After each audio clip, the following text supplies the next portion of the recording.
Yes guys welcome back to my new blog. आजको भिडियोमा स्वागत छ है। मैले धेरै समयपछि फेरि एउटा भिडियो बनाउन खोज्दैछु हैन।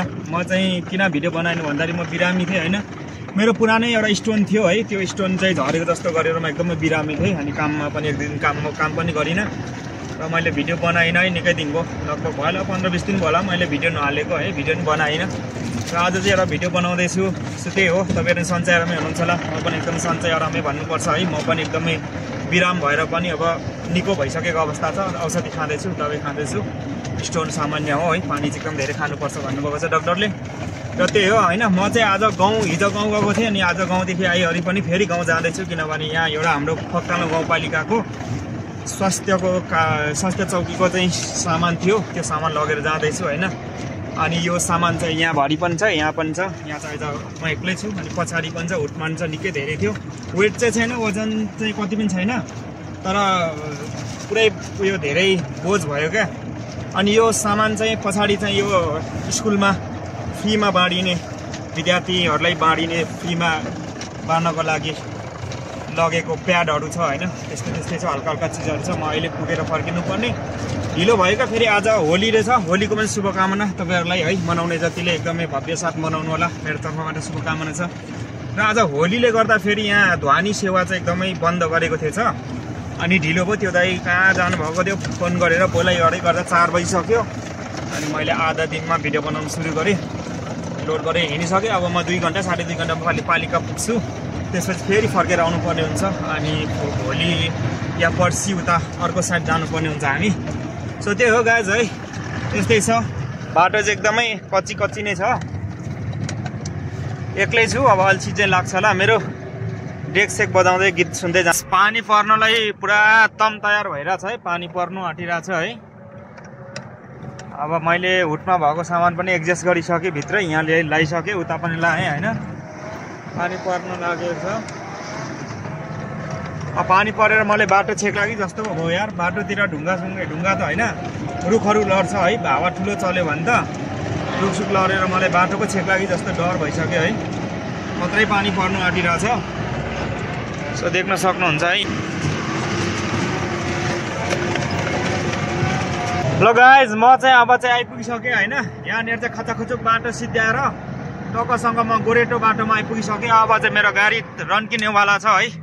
अझै बाटो यहाँदेखि कहाँ अलिकति बाटो चाहिँ ठिक छ, योभन्दा निकै परसम्म बाटो एकदमै राम्रो छ। अब अलिकति म स्पिडमा चल्नुपर्ने हुन्छ। पानी चाहिँ भयङ्करै पर्नु आँटिसक्यो गाइज है। पानी पनि आज मलाई लास्ट डिस्टर्ब गर्ला। पानी सानी पऱ्यो भने त तनावै हुन्छ है। खोला त बढ्दैन अहिले नै, तर पनि त्यहाँ रुखसुख लड्यो भने त तनाव भइहाल्यो नि। एक्लै छु, त्यही पनि कोही पनि छैन है। मेरो लक्पा भाइ पनि रिटायर भइसक्यो, घर गइसक्यो है। अब नआउने भनेर गइसक्यो, खै केमा चित्त बुझेन के भयो है। हुन त आफ्नै विचार हो, जहिले तहिले काम गरियो बस्नुपर्छ, यो एकै ठाउँ भन्ने पनि हुँदैन नि त। त्यही भएर मेरो लक्पा भाइ पनि रिटायर भइसक्यो। अब टिकी बस्ने चाहिँ मै मात्रै हो क्या होइन। म चाहिँ निकै लामो भइसक्यो काम गर्नु थालेको यो कम्पनीमा है, मेरो साउको घरमा। अब खै के हुन्छ, म पनि कुनै दिन जानु। तमर गोरेटरले बाटो राम्रै बनाइदिएको छ क्या अहिले चाहिँ, सलल कुछ गाडी। त्यही भएर म चाहिँ आज अघि अर्को बाटो नआएर यही बाटो आएको, गाडी अलिकति सजिलो तरिकाले कुदाउन त भनेर। अब मलाई भोक पनि लागिरहेछ है। अब यहाँ पर कहाँ एक ठाउँ गएर म यहाँ मित्रम भन्ने ठाउँमा खाजा खाने व्यवस्था गर्छु। पायो भने थुक्पा सुक्पा खान्छु अनि के खाएर अलिकति एनर्जी बटुलेर है खाजा खाएर जान्छु होइन। भरे भोक लाग्छ, अब खाना म घरमै आइपुग्छु होला, म अझै फर्किन्छु भन्ने हो। अब माथि गएर अब सामान झार्न चाहिँ दिन्छ कि दिँदैन पानीले। पानी परेन र सामान झारिहाल्यो भने म अझै फर्किन्छु। पानी परेर सामान झार्नु पाइएन भने चाहिँ म भोलि बिहान मात्रै फर्किनु पर्ने हुन्छ। सो त्यही हो, बाटो त पिच बराबर छ नि गाइज, पिच बराबर है यो। अब हामी चाहिँ पुरा ढाडमा कुद्ने भएर यसैले पनि पिच भन्नुपर्ने हुन्छ। सो त्यही हो, अब चाहिँ यत्तिको चाहिँ कुदाउनु पाइयो नि त। म अघि अर्को बाटो आएको भए यत्तिको पनि कुदाउनु पाइँदैन थियो। अब अहिलेको अवस्थामा एकदमै है सामाजिक सञ्जालमा चाहिँ पुरा यो भाइरल भएको है, अलिकति ट्रेन्डिङमा चलिरहेछ। एकजना अमेरिकन युट्युबर है, ब्लगर पोखरामा एकदमै एउटा दाइले चाहिँ गलत गर्नुभएछ, एकदमै दुर्व्यवहार भएछ। त्यो दाइलाई चाहिँ त्यसो नगरेको भए हुन्थ्यो हैन। उसले पनि एक प्रकारको नेपालले चिनाउने चिनाउनु खोज्छ, समाज कस्तो छ नेपालको भनेर बुझ्न खोज्छ, जान्न खोज्छ है। उसले पनि यस्तो यस्तो छ भनेर ऊ पनि उसको देशमा गएर चाहिँ चिनाउँछ, बुझाउँछ। तर त्यहाँ चाहिँ एकदमै नराम्रो व्यवहार गरिएछ। मेरो तर्फबाट नि घोर आपत्ति छ है त्यो कुरामा है। हेर्दा त त्यो त एकदमै पढे लेखेको होइन, बुझ्ने जस्तो देखिन्छ, भलात्मी जस्तो देखिन्छ, तर व्यवहार चाहिँ एकदमै नराम्रो रहेछ। मन चाहिँ एकदम नराम्रो रहेछ है त्यो दाइको। एकदमै दुःख लाग्यो। सरी पनि मागिसक्नु भएको छ, तर त्यो सरी मागेर मात्रै पनि त्यो कुरा अब फिर्ता हुँदैन बोलेको वचनहरू। तर कसैले पनि बाहिरदेखि आएको पाहुनालाई एकदमै राम्रो सत्कार गर्नुपर्छ है, राम्रो सम्मान गर्नुपर्छ। त्यसरी दुर्व्यवहार गर्नु हुँदैन।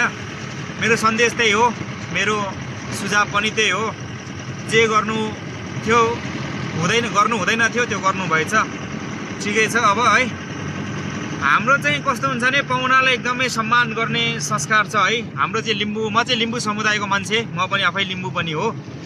र हाम्रो लिम्बू समुदायमा चाहिँ कस्तो हुन्छ भन्दाखेरि पाहुनालाई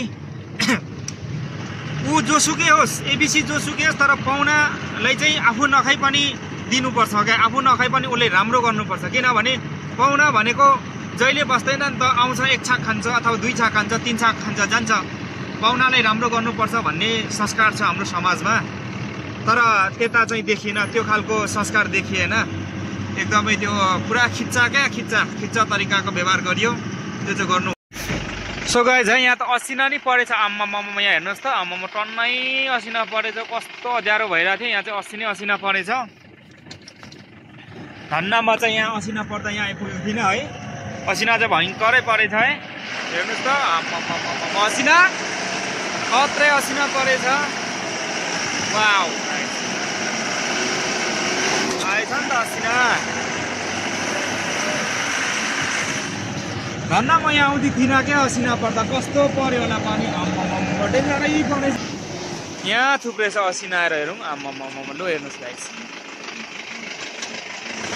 बाटो पनि यतिखेर चाहिँ एकदम होस गर्नुपर्ने हुन्छ। किनभने यो हिलो बगिसकेको पनि हुँदैन, ठिक्क हिलो बनाइदिएर हुन्छ क्या। अनि त्यसले गर्दा गाडी चिप्लिन्छ, त्यसले गर्दा एकदम होस गर्नुपर्छ।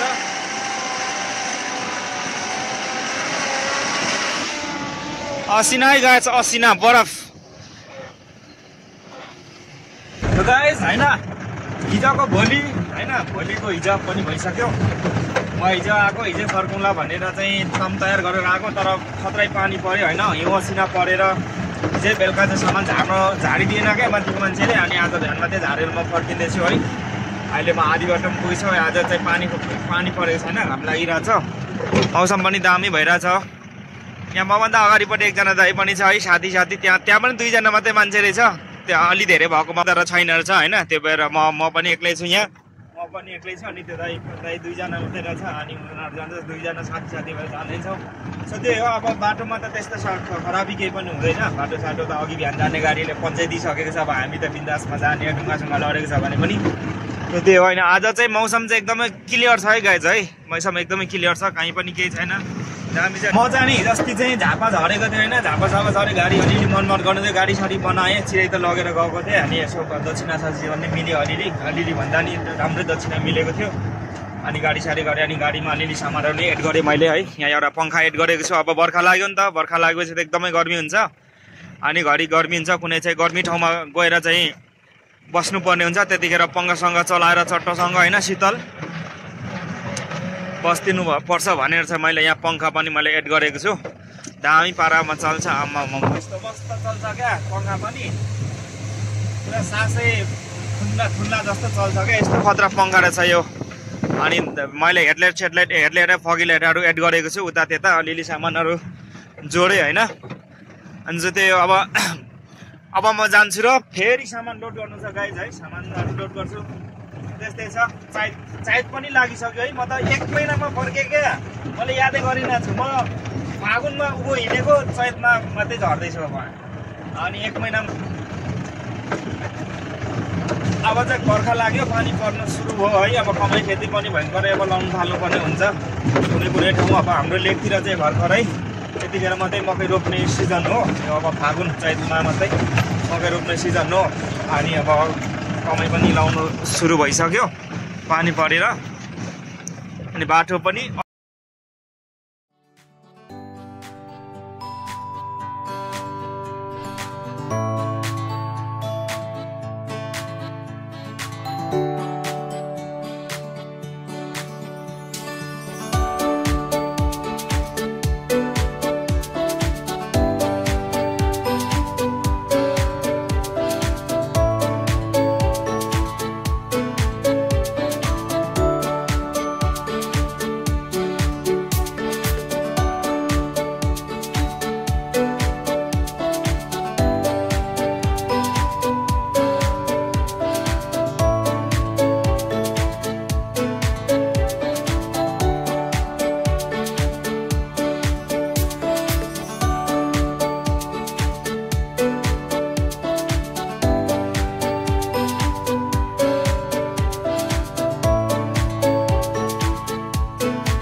यो पहिरोले चाहिँ लास्टै दुःख दिन्छ है गाइज है। पोहोर चाहिँ एकजना मान्छे पनि यहाँ एकदम डेथ हुनुभयो है ढुङ्गाले लागेर यहाँनिर।